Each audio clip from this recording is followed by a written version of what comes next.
Hi and welcome again to Chord Piano. What you're about to see is a two-handed exercise to practice playing some basic chord shapes. If you haven't already, I would advise you to look at the first beginner chord triad exercise elsewhere on the site.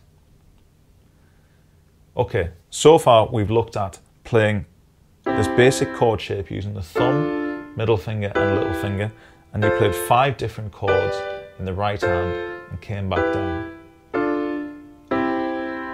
In order to try and introduce the first elements of two-hand coordination, what we're going to do is we're going to get your left hand to play one of the simplest exercises I'm sure you've played before, either elsewhere on the Chords site or elsewhere when you've had a go at playing the piano, which is just to rest your 5 fingers from C up to a G. Your little finger is on a C. So that's the simplest exercise, from a C up to a G and back down. And you're going to take that exercise and take it down an octave, so we're going to use a much bassier tone to the piano. But you're going to try and play that at the same time as the 5 chords in the right hand. And what this is doing is, as well as the fact you're getting used to what it feels like to play 2 hands at once, there is an element of coordination that your brain needs to get used to that's very important at this stage, which is one hand is staying still and one hand is moving around the piano.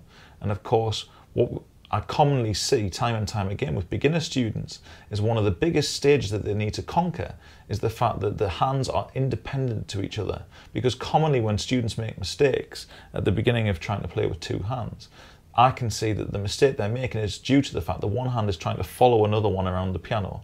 And we have to try and separate that bond between your 2 hands as far as your brain's concerned. So this very simple exercise is a good starting point to try and achieve that. So your right hand is going to play the 5 triads. And that involves keeping the hand in the same shape, but moving up and down the keyboard. Whereas your left hand is going to be playing just single notes, but the whole hand stays exactly still throughout.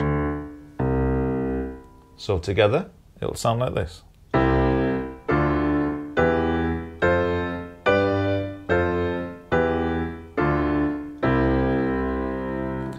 Now, very commonly when I ask students to do that, their natural inclination is to try and look at both hands.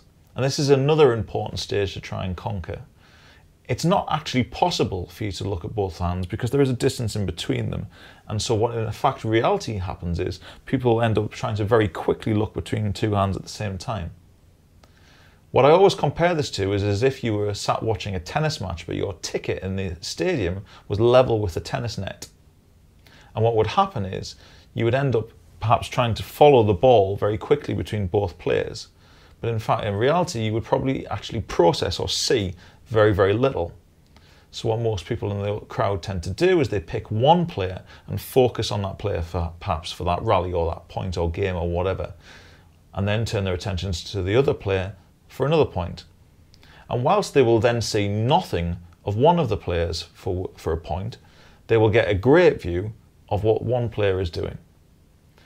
And so when you're first learning to play with 2 hands on the piano, your natural inclination will be to very quickly try and see everything, because it's to do with hand-eye coordination. Your brain thinks that if you see something, you've got more chance of doing it correctly.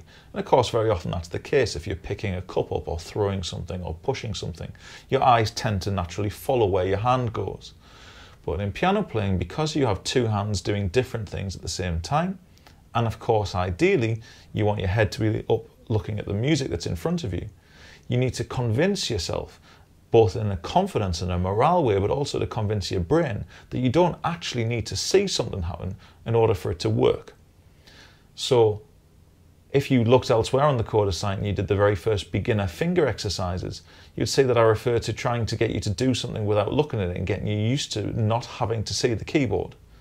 So here is another important time for you to get used to that.